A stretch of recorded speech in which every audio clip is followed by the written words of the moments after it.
हरे कृष्णा, राधे राधे। देखो, अपनी पहले के वीडियो में आपको कार्तिक मास का महत्व बताया था, साथ ही कार्तिक स्नान कैसे करें के विषय में पूरी जानकारी दी थी।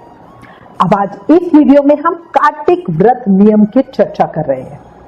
कार्तिक मास में कैसे व्रत करें, कौन कौन से कार्तिक व्रत के तरीके होते हैं, कार्तिक मास व्रत में क्या क्या खाएं क्या ना खाएं, कार्तिक मास में किन चीजों को खाना चाहिए और किन को नहीं, पूरी जानकारी एक ही वीडियो में मिलेगी, इसलिए प्लीज इस वीडियो को लास्ट तक जरूर देखना।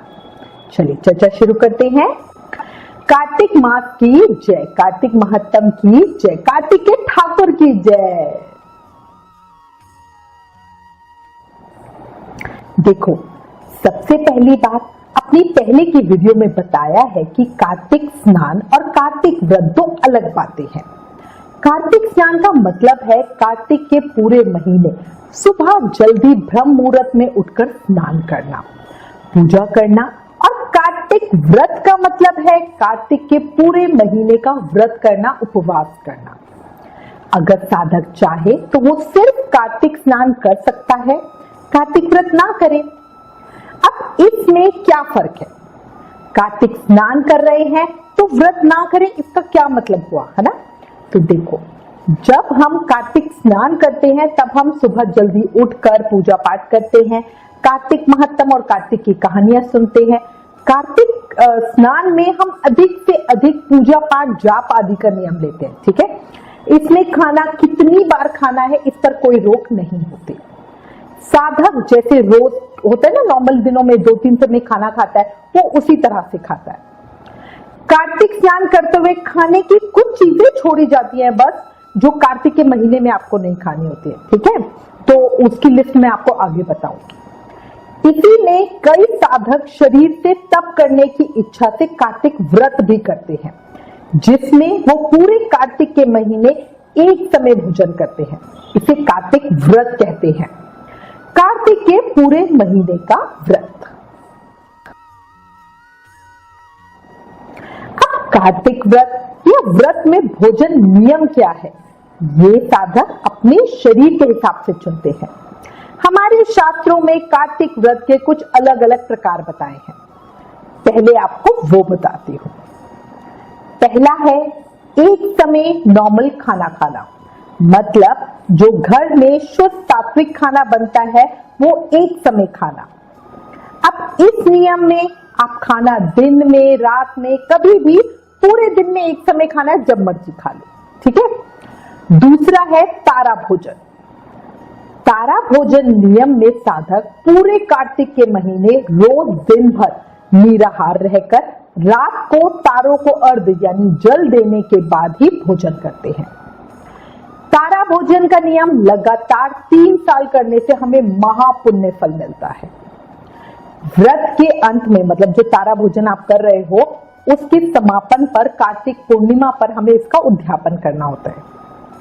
पहले साल 33 पेड़ा दान करते हैं, साथ ही जोड़े से ब्राह्मण जिमाते हैं, मतलब पति पत्नी ब्राह्मण हो, उस जोड़े को घर बुलाकर आदर से खाना खिलाकर फिर जो भी आपको दान दक्षिणा देनी होती है वो देकर, वस्त्र वगैरह देकर विदा करते। दूसरे साल 33 लड्डू, 33 कचौड़ी दी जाती है, साथ ही ब्राह्मण ब्राह्मणी को, मतलब जोड़े को जिमाया जाता है। अपनी सास को या किसी वृद्धा को साड़ी और पैसे दिए जाते। तीसरे साल चांदी के 33 तारे बनवाकर वो दान करते हैं, ब्राह्मण ब्राह्मणी को देते हैं। इस तरह जो लगातार 3 साल तक तारा भोजन का नियम करता है वो अपने जीवन के सभी कष्टों से मुक्ति पाकर सुखपूर्वक जीवन बिताता है और अंत में मोक्ष पाता है। अगले कार्तिक व्रत का नाम है नारायण तारायण। इस व्रत में भी पूरे महीने का व्रत किया जाता है। शरद पूर्णिमा को पूरा दिन निराहार रहते हैं, कुछ नहीं खाते हैं। उसके अगले दिन जो एकम का दिन होता है, एक समय भोजन करते हैं, चाहे दिन में रात में। फिर दूज या द्वितीया को सायकाल को तारे निकलने के बाद, तारों को अर्घ देने के बाद भोजन किया जाता है। इस तरह जो ये नारायण तारायण व्रत होता है, इसमें 3 दिन का मुख्य नियम होता है। पहले दिन कुछ नहीं खाते, दूसरे दिन एक समय खाते, तीसरे दिन तारों को अर्घ देने के बाद खाते हैं। इस तरह हम पूरे महीने निकालेंगे।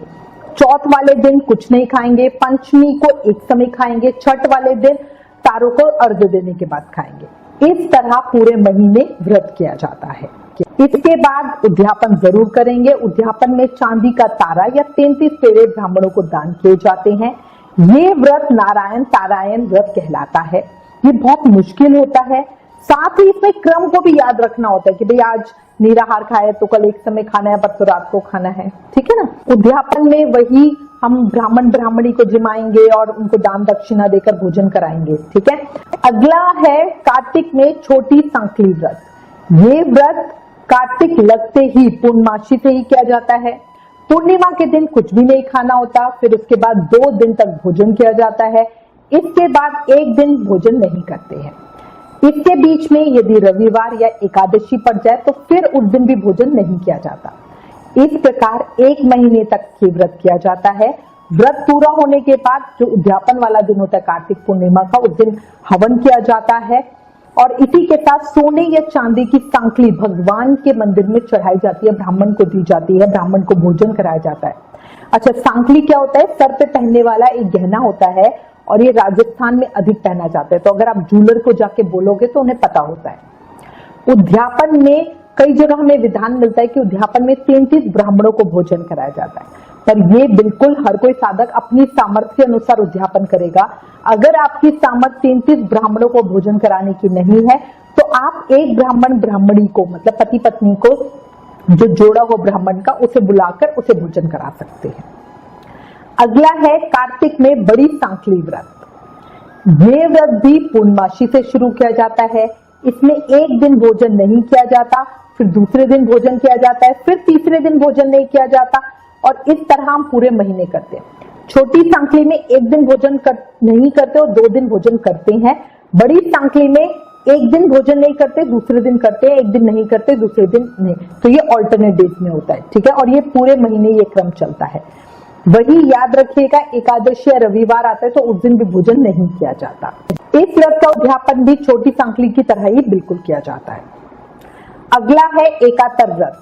इस व्रत में 1 दिन भोजन और 1 दिन उपवास पूरे महीने किया जाता है, बड़ी सांकली की तरह, और ब्राह्मणों को भोजन खिलाया जाता है, दान दक्षिणा दी जाती है। अगला है चंद्रायन व्रत। प्राचीन ग्रंथों में इस व्रत के महत्व के विषय में बताया गया है कि इस व्रत को चंद्रमा को प्रसन्न करने के लिए और चंद्रलोक की प्राप्ति के लिए किया जाता है। अगर कोई साधक अपने पापों को कम करना चाहता है, पुण्य क्रम में वृद्धि करना चाहता है, तो उसे यह व्रत जरूर करना चाहिए। व्यक्ति के सभी दोष दूर हो जाते हैं।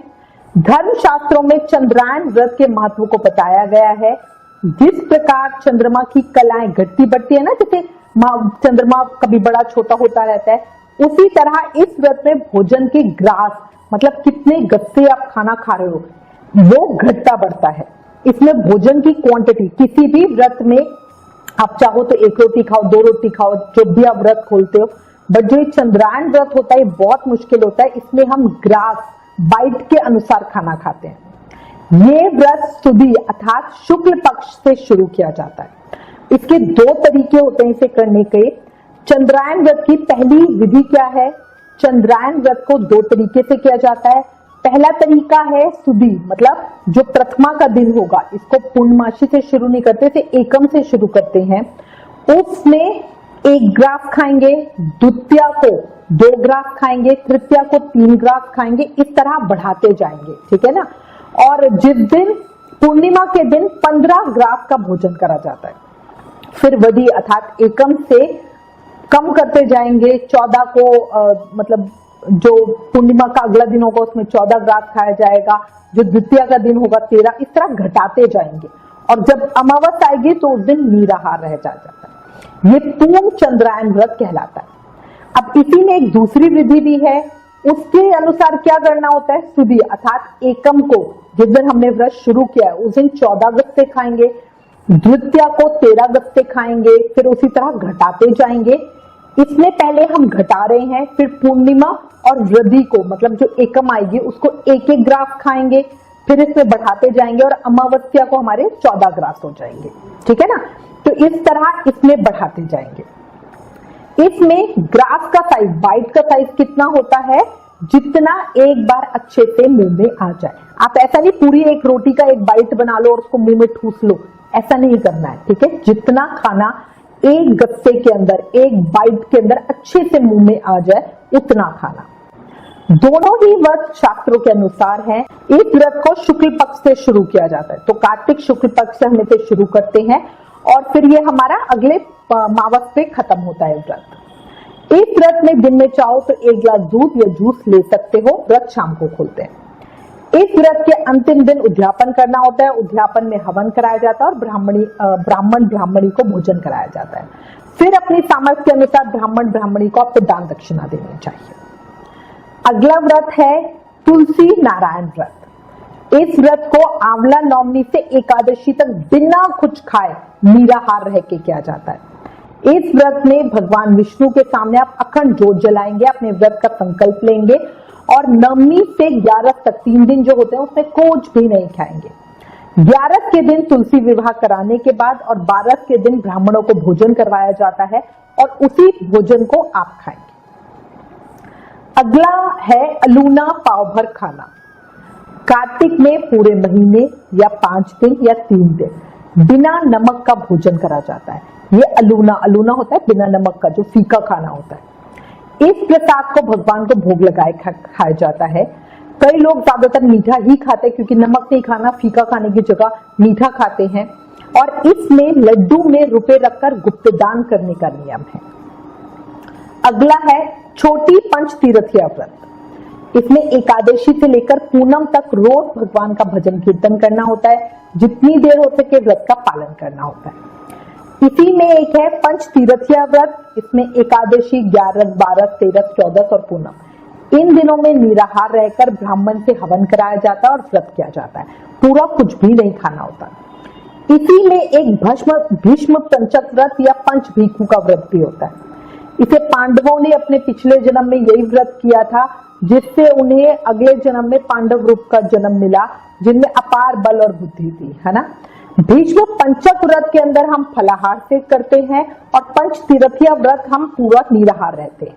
ये दोनों ही व्रत एकादशी से शुरू कर कार्तिक पूर्णिमा तक होते हैं। 5 दिन का ये व्रत होता है, ठीक है। उद्यापन हम उसी तरह से करेंगे। ब्राह्मण ब्राह्मणी को जिमाकर उन्हें भोजन कराकर फिर उसको हम खाके व्रत खोलते हैं। व्रत के इन सभी प्रकारों में एक समय भोजन का नियम या तारा भोजन का नियम है, वो ज्यादा प्रचलित है। ज्यादातर लोग यही 2 तरह के व्रत करते हैं। कार्तिक मास में आप चाहो जो भी व्रत करो, पर व्रत के समापन पर उद्यापन जरूर करना, तभी उसका पूर्ण फल आपको मिलेगा। उद्यापन करने का सबसे अच्छा तरीका है, सबसे आसान तरीका है कि आप किसी भी ब्राह्मण ब्राह्मणी को, जो कपल हो, उनको बुलाइए, घर पे जिमाइए, फिर दान दक्षिणा वस्त्र जो भी आप देना चाहो वो देकर विदा कीजिए। इसके अलावा किसी सुहागन महिला को आप सुहाग का सामान दे सकते हो। अपनी सास को आप साड़ी पैसे दे सकते हो। चाहो तो किसी और अन्य, अगर सास नहीं है तो किसी अन्य वृद्ध महिला को एक साड़ी दान दे सकते हो, ठीक है ना। तो ये भी बहुत बहुत अच्छा होता है। और हमेशा याद रखना, दान दक्षिणा के बिना पूरा नहीं होता। तो चाहे आप किसी को सुहाग का सामान दो या साड़ी अपनी सास को दो, उसके दक्षिणा जरूर रखना। कई लोग क्या करते हैं, कार्तिक में फलाहार करने का नियम लेते हैं, है ना। तो ये बिल्कुल पूरी तरह आपके ऊपर है। आप चाहो तो जो घर का नॉर्मल शुद्ध सात्विक खाना होता है बिना प्याज लहसुन का, वो खा सकते हो, है ना। या फिर आप चाहो तो फलाहार थोड़ा मुश्किल हो जाता है। अब ये तो हो गए व्रत के नियम कि हमें किस तरह व्रत करना है। अब एक प्रश्न आता है कि कार्तिक में क्या खाएं क्या ना खाएं, ठीक है। तो देखो, जो कार्तिक स्नान कर रहे हैं और व्रत कर रहे हैं, दोनों को इस चीज का पालन करना चाहिए। कार्तिक में कुछ चीजें वर्जित करी गई है, मतलब जो कार्तिक महीने में ही हमें नहीं खानी चाहिए। और इन चीजों का त्याग है ना सबको कर देना चाहिए। जो कार्तिक व्रत कर रहे हैं, जो कार्तिक स्नान कर रहे हैं और जो कार्तिक में कुछ भी नहीं कर रहे हैं, उनको भी कार्तिक में ये चीजें नहीं खानी चाहिए। सबसे जरूरी, कार्तिक महीने में दलहन यानी कई तरह की दालों को मना किया जाता है, जो 2 टुकड़ों में टूट जाती हैं। खासकर उड़द की दाल, मूंग की दाल, मसूर, चना, मटर, राई वगैरह, ये चीजों को त्याग करने को बोला गया है। हम कहते हैं आप दालों में फर्क नहीं कर सकते, इसलिए सबसे अच्छा होता है पूरे कार्तिक के महीने में दालों का त्याग कर दे, कोई भी दाल ना खाए। साथ ही कार्तिक में चावल भी नहीं खाए जाते।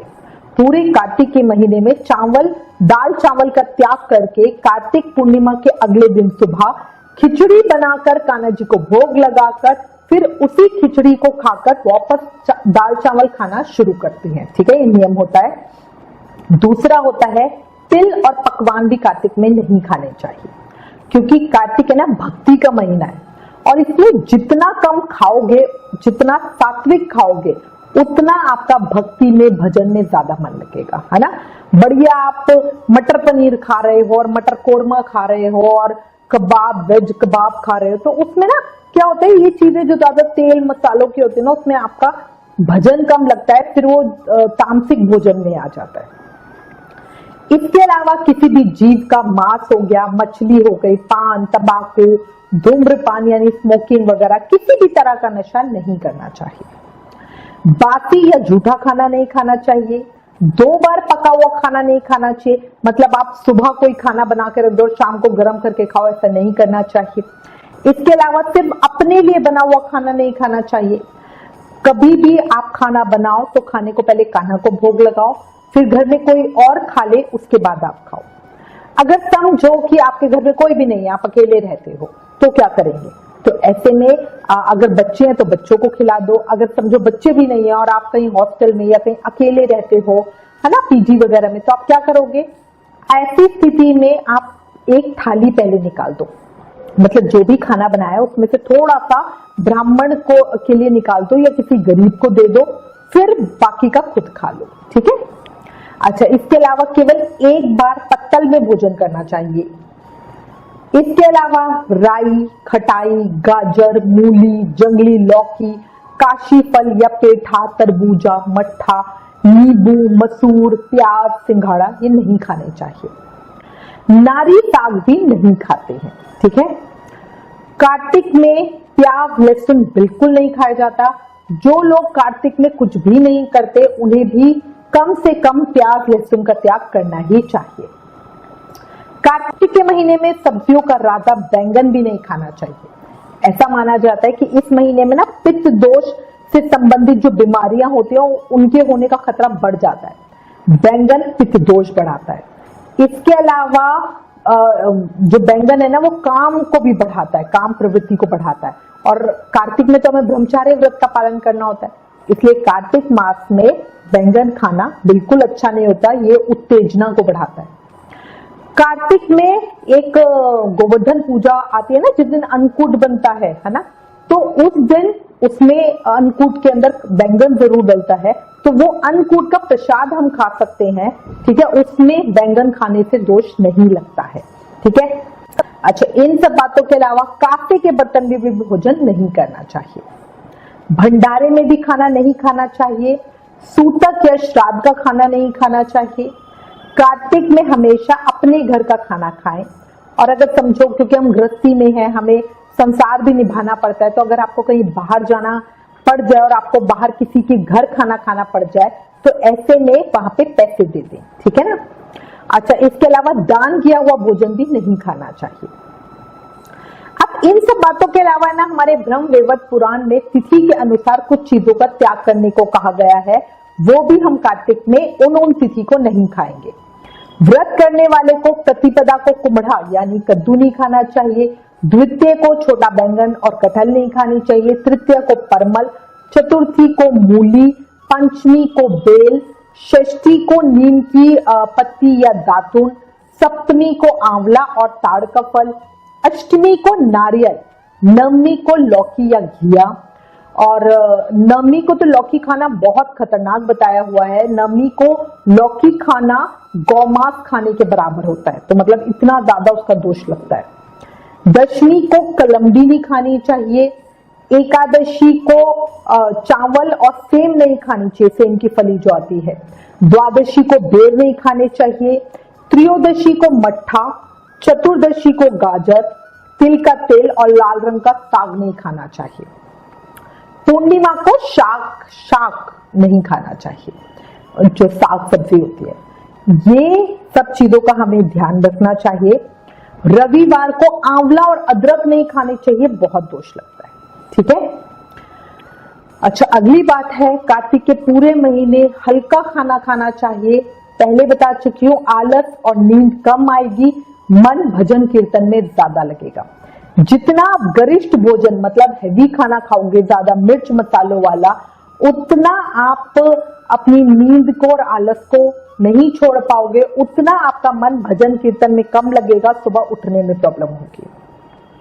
अच्छा, कार्तिक स्नान करने वाले को झूठ नहीं बोलना चाहिए, गलत बात नहीं बोलनी चाहिए, कड़वा नहीं बोलना चाहिए, किसी से ईर्ष्या, द्वेष, चुगली वगैरह जो बातें होती है नहीं करनी चाहिए। इसके अलावा गुरु, स्त्री, महात्मा, देवता, ब्राह्मण आदि की निंदा भी हमें नहीं करनी चाहिए, बहुत दोष लगता है। पहले बता चुकी हूँ, कार्तिक में किए गए किसी भी कर्म का फल हमें बहुत अधिक होके मिलता है। अच्छे कर्म करोगे तो अच्छा फल मिलेगा, बुरे करोगे तो बुरे का फल भी, एक बुराई करके आप 1000 पाप का फल सर पे ले लोगे, ठीक है ना। अच्छा, एक अगली बात है, कार्तिक में बेसन खाएं या ना खाएं, इस विषय पे चर्चा है, क्योंकि बेसन दाल को पीसकर बनती है और दाल कार्तिक में बना होती है, तो पूरी तरह साधक का भाग है। कई साधक अपनी किसी पसंद की चीज का भी त्याग करते हैं और फिर कार्तिक समापन पर उस चीज को दान करके फिर दोबारा खाना शुरू करते हैं, ठीक है, तो ये भी आप कर सकते हो। कार्तिक में करेला भी नहीं खाना चाहिए। करेला वात यानी वायु बढ़ाने वाला होता है, साथ ही कभी कभी ना इसमें कीड़े भी होते हैं। अब ये सारी तो बातें हो गई कि हमें क्या खाना चाहिए क्या नहीं खाना चाहिए, ठीक है, और ये सारी बातें बिलीव मी साधु संतों के लिए निभाना बहुत आसान होता है, ठीक है, पर गृहस्थी में ये करना बड़ा मुश्किल होता है। इसलिए अपनी सामर्थ्य के अनुसार करें, जितना कर सकते हैं उतना करें जरूर, कार्तिक का महीना यही जाने ना दें। इसी के साथ मैं उम्मीद करती हूँ इस वीडियो में दी गई जानकारी आपके लिए उपयोगी होगी। इससे रिलेटेड अगर आपके पास कोई भी कमेंट या सजेशन है तो प्लीज हमें लिखें। ज्ञान बांटने से बढ़ता है, इसलिए इस वीडियो को ज्यादा से ज्यादा शेयर करें। Please like, share and subscribe. Thank you. Hare Krishna.